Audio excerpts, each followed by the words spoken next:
चेटी चंड जूं अवां मां हिक हिक खे लख लख वाधायूं। शल सदा शाद रहो, आबाद रहो। नाम जी रोशनीअ में शल सदा चंड वांगुरु चिमकंदा रहो।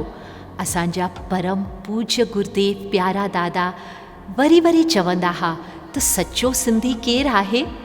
सिंधी अखर ठहियलु आहे 6 अल्फ़ाबेट्स मां। पहिरियों सीन, सीन माना सचो।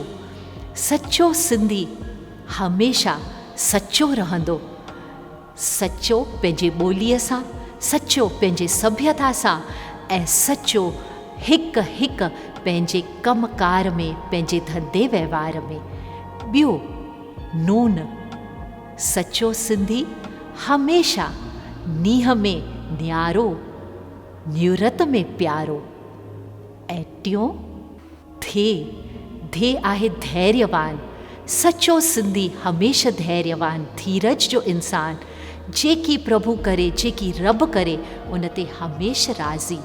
ऐं चौथों ये यादगिरी।